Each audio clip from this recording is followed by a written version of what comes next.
Why, hello everyone and welcome to beautiful Kyoto. This is Stefan's podcast, the only podcast for everything Japanese news and what's going on in the big wide world. It's been a while since I've made one of these. I have been a very, very busy boy. But before we get into the podcast, let me show you what it is like in Kyoto at the moment. It is not a sunny, beautiful day. It certainly isn't. It is a rainy, miserable day and I wanted to take photos all day today. Well, looks like they're going to be off the rain and off the wetness. And you know what's even worse? I don't have a raincoat. I have absolutely nothing to take photos with today, but I do have a raincoat for my camera. So that's nice. This is my little raincoat. It goes over the camera. This then gets pulled on the lens so it keeps the camera very dry. Even though these cameras are waterproof, and I have seen, or sorry, not waterproof, they are water resistant. No, weather sealed. Weather sealed is what you call it. I don't know, I just don't trust my camera with getting that wet as it is today. But I've seen some horrific, I say horrific, footage of people taking pictures in the rain, and apparently their cameras do fine. I have also seen a few people go diving with their cameras. The seal fails and water gets in, and then like 1 second later, that's it, bang, camera is dead and done. I will say that is salt water, and salt water is just a nightmare for everything. As someone who likes to go scuba diving, snorkeling, some of my stuff that has been destroyed by salt water is ridiculous. I even have this GoPro. It's not a GoPro, it's like a cheap knockoff GoPro. I have a seal for it and I've maybe used it 3 or 4 times. Every time after I use it, I wash it, but there is a little pipe inside it that's gone rusty from just using it in the salt water. But here we go. Let me show you around my hotel room for today. I'm checking out in about an hour. But this is what it's like. A nice little bed. Ooh, that's nice. Not very big, not very spacious. Standard sort of Japanese hotel room. This is probably what you're going to have if you come to Japan. This, I would say, is kind of like a business size hotel, which they call it, which means you'll just get a bed. You'll get, maybe if you're lucky, a tiny desk. Hello there. You'll get this tiny little desk here. And then you get a bathroom. The bathroom in here is really, really nice, I will say. Look at this. Nice big bath, nice little toilet. Very nice. All the stuff that a boy could need. The only thing that I think is gross are these. I cannot stand when hotels put these in their rooms. These refillable shampoo shower gels. I mean, I don't know who's touched that. I think it's disgusting. Also, when I came in here, these were not overly clean. But yeah, apart from that, the hotel is very, very nice, and I had a fantastic stay here. I will say, I got in very late last night. I got in at about 10 o'clock, so didn't actually get to use much of the hotel's facilities. I basically came in, slept, and I'm going to go out tomorrow. The nice things about a lot of Japanese hotels are, if you're ever staying and you have your bags, they will watch your bags? They will hold your bags for you while you go out on a venture, which is good because I am in Kyoto for all day, for all of the day today. I'm probably not going to leave here until about 8, 9 o'clock. And then we're moving to another beautiful Japanese city. And I finally get to use my off-taco bag, which I made a video of. This is why it's so useful. Let me show you. Today, I'm going to go adventuring around, and I don't want to carry this big backpack. No way, this is far too big. But inside it, it comes with a tiny little bag, which fits inside the bag, and now I can just go adventuring around with this. Oh, baby. This has been probably my favourite purchase of this year, maybe even more than my camera, because I think it's such a useful little bag. I also have, because I'm a little bit OCD, colour-coded my zips so that if I want to get my camera out quick, fastly and efficiently, it's the blue one. I know, if I want the camera, bang, you pull the blue tab and camera comes out lovely, nicely. But this is the podcast for you, so we're going to talk about what's going on with me, what's going on in the world. I just took the JLPT 5, the lowest I say version of the Japanese test, and I'm pretty sure I failed it, not because I can't speak Japanese, but because I can't take a test. So I was filling in the first section. There's 3 sections. There is a listening section, there is a grammar and something else section, and then there is vocabulary, which is the first one. The first one, that's my strongest point. I should be doing very well on that, and I need that section to go well because my grammar is a little bit so-so. So I need to kill it on the vocabulary. The grammar, I get what I get, and the listening I should have done all right on. But this is how the test went. Inside of the test, they randomly put in practice questions, and they give you like an answer in that. And what I accidentally did on my test sheet, it's a multiple choice test, is when I was going through it, on one of them I accidentally answered their example question. So I think it has thrown off all of my multiple choice questions. I realised what I had done. I had one chance to go over, look, and try and work out where I had made the mistake. I erased all my stuff, filled in the section properly, and I had one more question to answer, and the examiner goes, pencils down please, this part of the test is over. So I like frantically fill in the one question that I haven't done. I just guess, like ABC, and I just put, I think C. Gave them back the test, and I was like, I'm not even 100% sure if I fixed my mistake before, so I have no idea if that went well or not. Then the next section was grammar. I think I did what I did in that. Grammar's not my strong point in Japanese. Grammar's not my strong point in English anyway. So we'll see where we go with that. And listening, that was an interesting part of the test because they play it on a CD. On one of the examples, the CD skipped and we had to play it again. I also... it's a bit like if you ever watched The Chase, the TV show Chase, when they're doing the 2-minute quiz. So they play the thing once, which in all English tests we play it twice, so I'm not a fan of that. So they play the example first, they give you like a question, and then you have to fill in the answer for it. And they just keep playing the test, so the CD just keeps going. And on one of them, I wasn't sure, and I kept thinking about that one instead of listening to the CD playing. So I probably missed 2 or 3 questions just because I was thinking about the old answers on the last question because the CD just keeps playing. So I'm thinking like, oh, what was question 2? Question 3 is already playing, question 4 is playing, and then I'm thinking, oh man, I've just missed 3 questions, and you have to just switch off. It's like the TV show, The Chase, the quiz show. They give you 2 minutes and they just fire questions at you. And a lot of the contestants, they'll do really well. They'll get one question wrong and then it will throw them off for the rest of the thing because they're too busy thinking about the old question and not focusing on the other ones. So just poor examination skills on my part. But hey, that's the first time I've ever taken a language test ever. I didn't study English. I studied English. I didn't study French. Jeez, what's going on with me? I didn't study French. I didn't study German at school. I studied no languages. My French ended at the age of 11.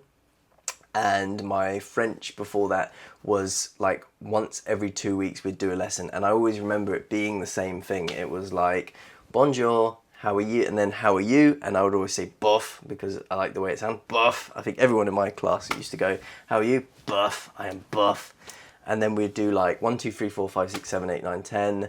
And that is pretty much the end of our French. Every single one, because we'd only have it 2 weeks, the French teacher would have to go over what we did in the last one. And we never really got anywhere advanced. I mean, my French teacher also wasn't particularly good. My sister did carry on French.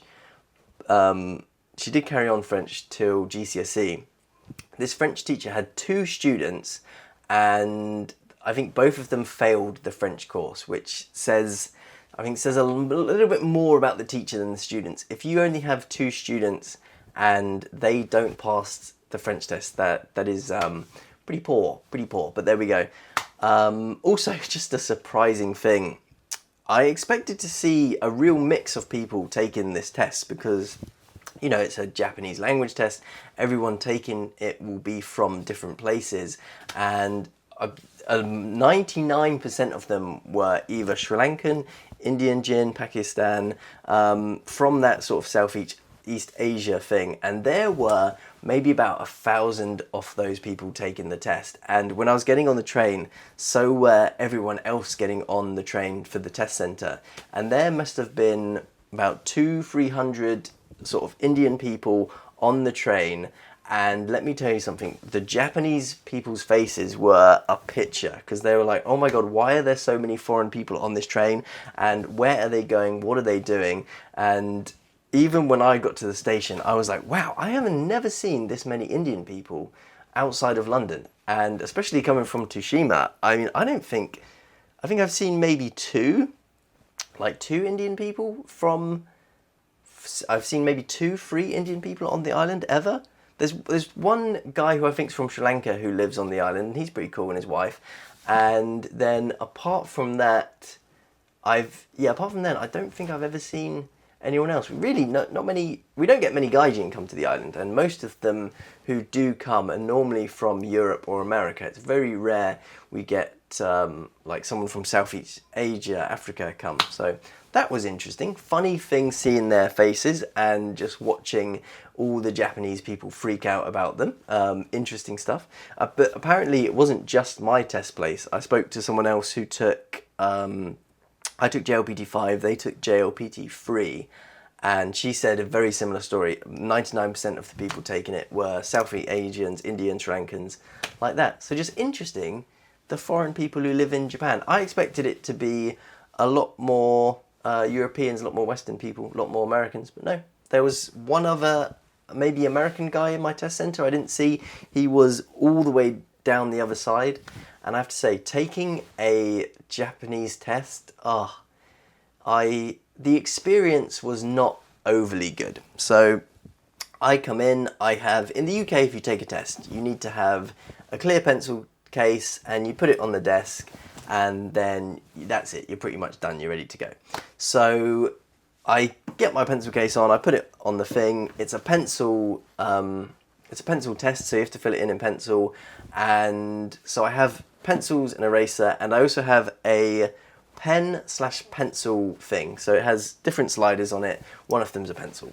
I get them out. The examiner straight away is on me like a rash, and he's like, no, you have to put all of this away. You can have a pencil and eraser on your desk. So I'm like, okay, whatever. I get 2 pencils out, I get my eraser out, and then on the eraser it's got like a cover on it, you know, the brand of the eraser. And he's like, you have to take the brand of the eraser off. And I'm like, okay, cool. I also have a pencil sharpener out, and he's like, no, you can't have a pencil sharpener out in an exam. I was like, this is a pencil exam. What if the lead breaks? And he's like, no, it won't happen. And I was like, okay, whatever. So put that away. Luckily I had 2 pencils, so if it did break, whatever, I could have just carried on. And then I have this bag right here, my little off-taco bag, and I have a bottle of water next to it on the floor like this. And he is like, okay, no, your bottle of water needs to go inside the bag. And I was like, what? This is so stupid. And I have this little pouch here which goes outside of it. So I literally put the water inside of it, and he's like, okay, that's good. I was like, this is the most stupid thing to pull up someone on forever. I mean, literally, anything I did, he was on me like a rash. It is the worst exam experience I've ever had of people like watching you, and for the tiniest things coming over to you and saying stuff. They also had this stupid system where he said at the beginning of the test, if you do something bad, we have a yellow card system and a red card system. So say your phone goes off or something, you get a yellow card. If it happens twice, you're out of here. You get a red card and you get kicked out of the exam centre. And I just wanted to put my hand up so much and say, excuse me, do you have VAR? And just to have them go, what, VAR? No, of course we don't have VAR. And I was going to say, good, because it's killing the game and we don't want it in this place. But I don't think they would have found that joke particularly funny. As a football fan, I thought that was hilarious. But literally, worst exam experience ever. Just the stupid things that they're checking for. I mean, it's JLPT 5. If someone's cheating in a basic exam thing, who cares? I honestly, some of these stuff I don't understand it. Sure, as a teacher, you know, put the rules out, like the bottle of water, who cares about it? Put the rules out. If you see someone cheating, kick them out. It's the end. You don't need to make such a big song and dance about it. I mean, I've taken tests in the UK. I've also taken a test in America. I took the bar exam to become an American attorney. I failed it, but I took it many years ago, and that tests, I thought that thing was bad, but actually compared to the Japanese taking a test, it's awful, absolutely awful. And I've administered some tests for like English ones, and I mean, maybe it's because we're students who are a little bit younger, but we're nowhere near as bad as that. The kids know the rules, they go in, they take the test, and I just thought it was pathetic, absolutely pathetic test. But there we go, that's the JLPT. If you are going to take it in the future, be in mind, the Japanese are going to be very strict, and it's just an awful test taking experience. I will say, the JLPT as well, playing the listening section once is awful. In the English ACANs and our tests, we always play it twice. We always play it twice, because in any situation, speaking a language, you can always ask once, sorry, could you say that again? One more time, please. And then you can hear it. So, didn't like that. Did not like it. Also, playing it on a CD player instead of like an MP3 is so bad, because the CD skips, the CD pauses, there's a scratch on the CD. Terrible, just awful exam experience. I want to take more JLPT tests, but I was so like put off by the actual testing experience that I am umming and ahhing whether to take more of them again. If I stay in Japan, I really have to do them, which is the horrible thing, but just not a nice test taking experience. Really bad. I didn't enjoy it whatsoever. I also there's a bit of anxiety for me taking them, because I live in Tsushima, and when you apply to take the test, you don't actually get to choose the area where you are. You just get to sort of pick a big area. So you get to choose Kyushu, which if you're like in America or something, it would be like picking a state and saying like, I want to take the test in California. And then they can send you all the way up to, say, San Francisco or something, and you live in Los Angeles. So I was stressed out waiting to hear where that's coming from. Luckily, it was in Fukuoka, a place which is relatively close to Tsushima, but I was worried about that for ages. Like, where are they going to put me? Because I saw it could have been like Saga, Kumamoto, places really hard for me to get to, but luckily it was Fukuoka. But anyway, that was just another thing I didn't like. The test as well is at a weird time. It starts at, I think it was 3 o'clock. Yeah, 3 p.m. it started and finished at 7, which was a bit of a pain because I had to stay in Fukuoka for an extra day because I couldn't get back to the island in time. And they did it on a Sunday, so meant I had to take a day's vacation just to take the test, which is annoying. But there we go. JLPT, not fun. You're probably going to have to take it if you come to Japan and you study for stuff. JLPT is, of course, Japanese language test. You're probably going to have to take it if you come to Japan. Do I think the test is fun? No. Do I think the examiners are fair and good? No, I do not. I didn't enjoy the exam, but there we go. Next thing for you, we've got some actual Japanese news. That's nice. First story is about a tipping thing. There is a app which you use to pay here in Japan, and they are trying to get people to tip more, and they're putting in the service a bit like in America when you go, it comes up, you pay on your card and it says, would you like to leave a tip? And I just saw that and just went, fuck off. Just like, no, one of the best things about being in Japan is not having to leave a tip. It's very, very nice. You get the bill, you pay for it, you leave. It's fantastic. It's the best dining experience that I think that you can have in Japan. It's very nice, just not messing around tipping, just paying and leaving. They set the prices, they pay it, and you move on. And I was watching a video in about someone, I think it was in New York recently, and he was a European guy over there, and the waiter was basically complaining at him like, you haven't left me a tip, and he was going, no, the service wasn't good. A tip is if you've provided good service, and he was going like, no, you have to leave a tip even though, and he was explaining to him like, I asked for this and you didn't bring it out, and the waiter was like so pissed off that he was giving not leaving a tip, and he was saying like, no, you still need to do it. And I am on that side. A tip should be for fantastic service, and to be honest, I just think it is this like agreed scam that's going on in America at the moment that they've just accepted to it, and I don't like it. I think it's awful. I don't want this app to do well in Japan. Luckily, I don't think it will. It's kind of like, it's not a big company doing it. It's very, very small. So we'll see.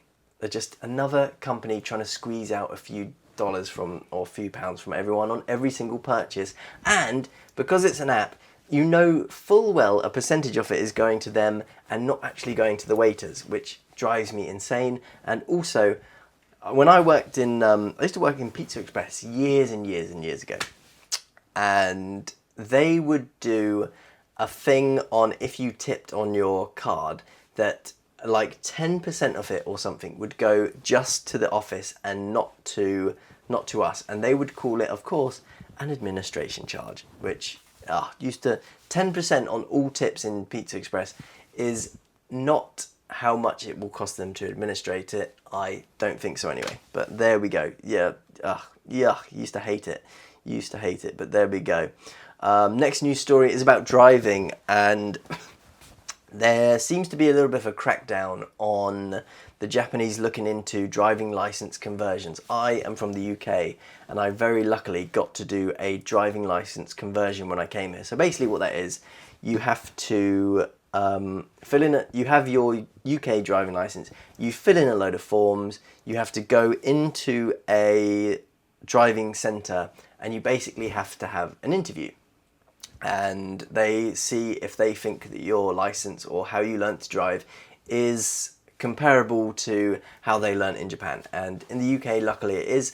In some states in America, you can get the right state and you can do the license conversion, because a good friend of mine, he was from a different state than where you could get this special license from.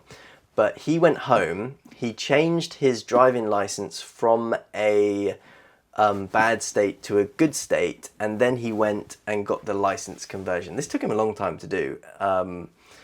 And then he didn't have to take the driving test. Now, the reason for this is the Japanese driving test is very, very, very difficult. And of course, if you're like me, who hasn't had a driving lesson in 10 years, you're going to pick up bad habits and you're going to need to take a few practice tests. This is expensive. And from what I have generally seen is even people who are driving for years and years and years, they will fail the Japanese test and have to take it many, many times. So this license conversion is very, very good, but they are cracking down on it because of what they call a rise in people crashing with foreigners involved in the crash. Now, in the statistics, it's very frustrating because it's like all country statistics when it looks at foreign people. They're very anti-foreign people. Every country is it. UK is the same, America is the same, but in all crashes in Japan, 2% of them involve gaijin and foreigners, which is probably about right for the population of Japan. 98% of it is Japanese, and then 2, maybe 3 or 4% is gaijin. So that seems about on level. So I don't know why they're trying to crack down on this so much. I do think this will probably disappear in the future, and I'm very, very lucky that I have a Japanese driving license now. Very glad I didn't get affected by this, and hopefully they will just say from now on we're doing no more license conversions. But if you are coming to Japan, keep up to date on the news for this, because I know for a fact if this would have probably stopped me living in Japan, certainly living in Tsushima, because to learn to drive where I lived in Tsushima would have been impossible, because I lived at least 2 hours away from any driving centre, and I had to drive to live. You can come here when you move, you can get a international driving license and you can use that for up to 1 year. After that 1 year, then you have to go and get a Japanese driving license. Where I lived, I couldn't have lived without a car. I still probably can't it'd be very difficult for me to live without a car where I am. I could probably just about do it where I live now, but in a lot of places where ALTs move, it's very rural, very countryside. You're going to need a driving license. If this gets taken away, this will affect a lot about how people live and stay in Japan, because honestly, if I didn't have a car, I would have left after my first year. Definitely would have left after my first year. Absolutely no doubt. I needed a car, and there was no way I could have passed a Japanese driving test. So interesting what is going to happen with that. Obviously, I think, touch wood, I'm relatively safe. Hadn't had an accident yet in Japan. The only accident I have been involved in was a taxi driver crashed when I was in the back seat of the car. An interesting thing on their statistics, they call it a crash where a foreign person is involved. And I wonder if on the statistics for where the taxi driver crashed, if I would be down in that as involved in a foreigner, because I was in the back seat, and then after the crash, the policeman came, asked me questions, and took my details. He also, I think they tried to call me, but I'm not sure. He took my phone number, and then about a week later, I got a phone call from an unknown number, but I missed it, and obviously my Japanese isn't good enough, and I wasn't sure if it was the police calling me or if it's just like a spam caller, so I just left it, and no one ever called me back again.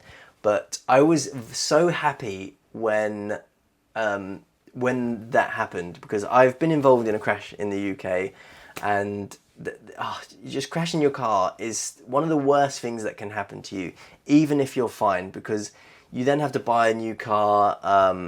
There's loads of insurance stuff. It's such an awful experience. It really, really is. You're shaken up because you've been in a crash. And when it happened to me, I was asleep in the back seat. There was minimal damage to both cars. The police came, and I was sitting in the back going, I have no responsibility in this. I was like, this doesn't affect me anymore. I was like, oh, this is amazing. Like, the police can't ask me any questions because I was asleep in the back. They can say to me, oh, what happened in the crash? And I can say, I don't know, I was asleep. And that was it. It was so nice just being like, oh, I don't have to deal with any of this paperwork, and I don't have to go to like any court things. There's not going to be anything. I was like, oh, this is amazing. And about 10 minutes later, a new taxi came, took me to my home, and I was like, it's over. It's finished. I was like, oh, compared to when I crashed in the UK, that was a nightmare. Oh, that was a nightmare. I mean, the worst thing was, that crash in the UK wasn't even my fault. A lorry just decided to slam into the side of me because he was trying to get into a lane too quickly, because I think his junction was coming up. But so annoying, so annoying. But there we go. I have one more news story going on for you, because we've been getting on for about half an hour, which is very nice. Uno is apparently coming to Vegas, which I thought was hilarious. The card game Uno, which if you haven't played, what are you doing? You're missing out on. It's a fantastic game. I've, as recently as last year, even went to a bar and played Uno with someone. So it's very, very fun. Uno is very good, a good game. And you can now play it in Las Vegas. They are doing a special thing for one weekend in one casino where you can go and play various different Uno games. Apparently you can't win money on it at the moment. You, I think, just win prizes. But I imagine if this is a success, they will start playing for money. And how I can see it working is you basically like put in a pool, something like that. So you would go in, there would be a dealer, and you put in, I don't know, $10. And if you play against 4 people, you win $35, and I can see probably like $5 going to the house to administer the game, something like that. Or it turns into like a poker style tournament system. I could see this working in Vegas. I really, really could. And even though people see Uno as kind of a child's game, I imagine at some point blackjack, poker, all of that stuff started as like children's game and just moved up to adults. So I'm not against Uno being in Vegas. And if I was in Vegas, for example, and I was looking for a game to play and I saw Uno, I would probably give it a try. So I like that. I like Uno coming to Vegas. That's nice. I don't like everything else that's happened to Vegas with all the fees and parking charges and everything else that they do there. But there we go. I also saw recently, I don't know if this is true, that I was scrolling on Instagram, and America are putting up their fees for visas. So if you're coming to the country, normally you used to have to do an ESTA, and that would cost about, I don't know, $15-20. But on the post, it was saying it's going up to like $500. Again, I don't know if this is true. I don't know if these are for longer stay visas, like I want to live there for a year, like a working visa, something like that. But I don't know. The way their things are going at the moment, it isn't overly good. You know, there's been a lot of stuff about people going for like, what are the visas? Like a student visa, and having their phone looked at, having all this stuff looked at. And I think, oh my God, it's too much. There's a guy who apparently got kicked out for having a meme on his phone, but then you sort of go through it, the news story, and he admitted to taking drugs. And that's sort of a big no-no when you're applying for a visa. So I don't know. I don't know on the news stories. Everything is a little bit twisted on it, but I don't like you applying to work for a country and then going through your phone and your laptops and all that stuff. That is just a little bit too much. And it's so weird because they have so good freedom of speech laws in America that it's weird that they don't apply that to people who are moving in straight away. And then you see the conditions that they are kept in while they're being deported. Yeah, no thank you. I have a good friend who lives in America, and I want to see him at some point, but I don't think it will be in America. I'm very, very put off with going to America at the moment, but there we go. Next news story for you is there's being a new office created to just deal with foreign residents, and that will be interesting how that works. It's very, very new. It's only set up in the last couple of weeks. Because there are so many foreign people coming to Japan, they wanted to create this office just to basically deal with foreign residents. There's not been much come out of it yet. I will update you if I see any more news stories from it. I'm going to keep an eye on this because, I don't know, something about an office just to deal with foreign residents. I was like, ugh. I don't like this. This is Japanese bureaucracy, and there's going to be rules cramping down, and I just saw it and went, I don't like this. I don't like why they are setting up this office, but we'll see what happens from that. That is the end of this podcast. Hope you had an absolutely fantastic day. I hope the camera set was alright, filmed by the window. Maybe not the best lighting in the world, but it was nice to do this. I've missed filming some videos. I've been so busy with the JLPT and studying for that I haven't made any videos. It's the summer vacation now. I've got a little bit more time than I normally would have, and let me tell you something. I need this summer vacation because after taking the test I was so tired. I came back to my apartment on Tuesday after taking the Monday or Tuesday night. My apartment was a bomb site because I rushed to leave, and it took me like a best part of a week just to get over taking that exam and just feeling like refreshed.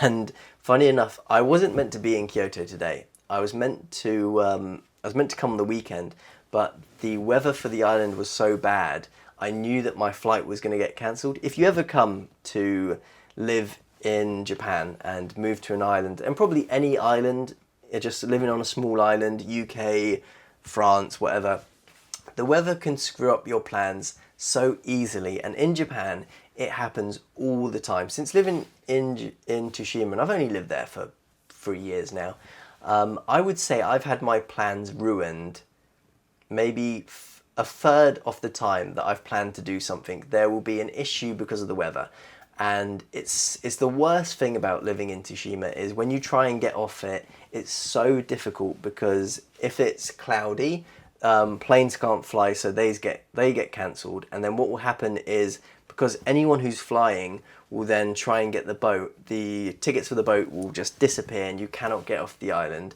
Or it will be there's no way to get off the island after I think it's like 3:30, like 3:30. There's no way to get off the island apart from the plane.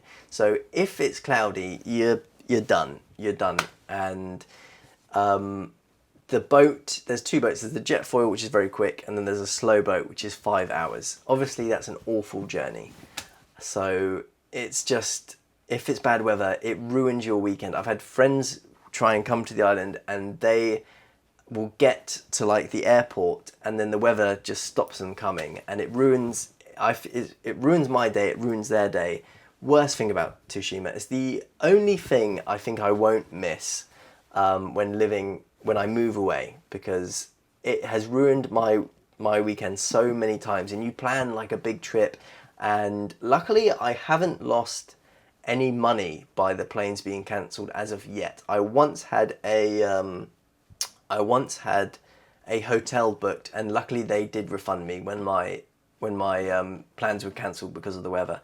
And I have had friends though come, they've spent like $200 or whatever getting a train down from where they live to come and see me and get to the airport, and then find that the flight's been cancelled last minute, and then they're just, the stuff they paid for the train to come down, and they just lose that money. And I felt really, really bad for that. So if you do come and live on an island, it's horrible, absolutely horrible when it happens, and I certainly won't miss that part. But apart from that, living on an island is very nice, but just getting off it is not fun. But there we go.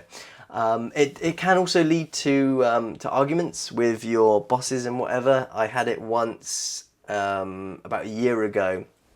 It was kind of like 2 weeks planned off, and then very last moment I asked for a extra day off, because I said, look, the day that I've planned to fly, the weather is awful, the flight's definitely going to be cancelled.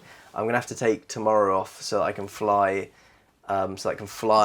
over. And my boss got he was very unhappy that I was taking the extra day off. And I said, look, I'm taking this day off. There's nothing I can do about it. The weather's being cancelled. I know it's last minute, but I can't predict the weather 2 weeks out. I have to do it like this. I was like, dude, you live on an island. You know what it's like. These things happen. And eventually he did, well, I say he approved it. I sort of said to him, look, I'm taking it, and this is it. I said, I have to take this. My parents were coming to Japan, and I hadn't seen them in 2 years. And I said, look, whatever you guys say, I have to take this. There's no way I'm missing my parents coming after they've paid this amount to come, and they did prove it. But it is frustrating, and also you lose days holidays. Like today, I have nothing planned for today, apart from going out and taking some pictures. But you use your day's vacation just going to places and not planning them as well as you could have, which is a shame. But there is a little bit of spontaneity to it. Like today, I'm in Kyoto. I was meant to be working today, even though it's raining. I wouldn't have come to Kyoto today. This is a little bit of a venture. It also feels it's like a little bonus holiday for me. So yeah, if you look at it in a good mood, you feel fine. But there we go. That's the podcast for today. That's everything going on with me. I will try and keep these posted regularly. I hope you have a fantastic rest of your day. I am going to go out and take some photos in this mess, and hopefully some of them are nice. So look, have a fantastic rest of your day. I will see you again very soon. Goodbye.